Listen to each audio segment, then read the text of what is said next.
BNP chairperson Begum Khaleda Zia সংকটময় মুহূর্ত পার করছেন। তার শারীরিক অবস্থা অত্যন্ত জটিল। মধ্যরাতে এই কথা জানিয়েছেন তার ব্যক্তিগত চিকিৎসক ডক্টর AZM জাহিদ হোসেন। আর এই বিষয়ে আরও জানাতে এভার কেয়ার হাসপাতালের সামনে থেকে যোগ দিচ্ছেন সহকর্মী মাহমুদ শরীফ। বেগম খালেদা জিয়ার অবস্থা অত্যন্ত জটিল জানা গেছে, এবং তার শারীরিক অবস্থা সর্বশেষ তথ্য জানাবেন আমাদেরকে। দেখুন, গতকালকে রাতে যে মেডিকেল বোর্ডের বৈঠক, সেই বৈঠকের পরেই তার ব্যক্তিগত চিকিৎসক AZM জাহিদ হোসেন গণমাধ্যমে জানিয়েছেন অত্যন্ত সংকটময় সময় পার করছেন বিএনপি চেয়ারপারসন বেগম খালেদা জিয়া।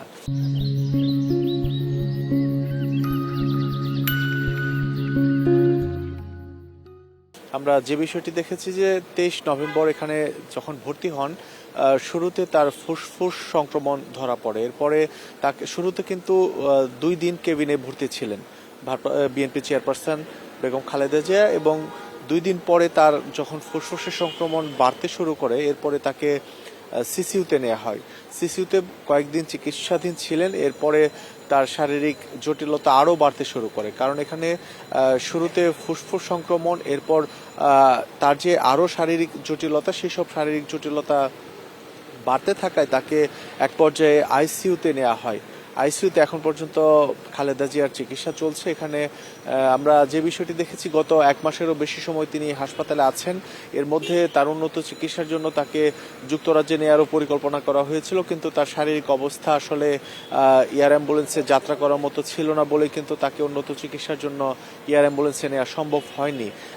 এখন কিন্তু আর বিদেশে নেওয়ার কোনো আশা করছেন না চিকিৎসকরা। এখন তার যে স্বাস্থ্যের অবস্থা, এতে আশাবাদী হয়ে উঠতে পারছেন না, কারণ অবস্থার কিন্তু আসলে উন্নতি হওয়ার যে লক্ষণ, তেমনও কোনো লক্ষণ পাচ্ছেন না।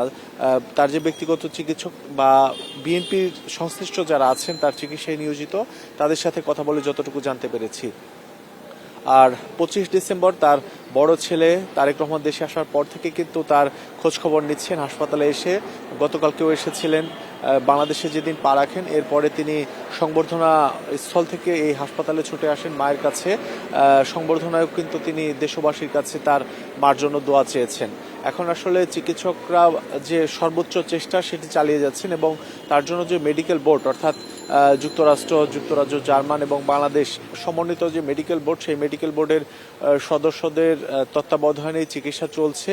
এখন সবার কাছে দোয়া চাচ্ছেন যাতে আসলে বেগম জিয়া দ্রুত সুস্থ হয়ে ফিরে আসতে পারেন। তবে আমরা যে বিষয়টি জেনেছি যে বিএনপির ভারপ্রাপ্ত চেয়ারম্যান তারেক রহমান সরাসরি দেশে আসার পরে খালেদা জিয়ার যে চিকিৎসার সার্বিক কার্যক্রম সেটি তত্ত্বাবধান করছেন। এর আগে আমরা দেখেছিলাম যে তারেক রহমানের সহধর্মিণী ডক্টর জুবাইদা রহমান, তিনিও কিন্তু এই মেডিকেল বোর্ডের একজন সদস্য। তিনি তত্ত্বাবধান করেছেন দেশ বিদেশের যে চিকিৎসকদের সমন্বয় মেডিকেল বোর্ড, সেই মেডিকেল বোর্ডের।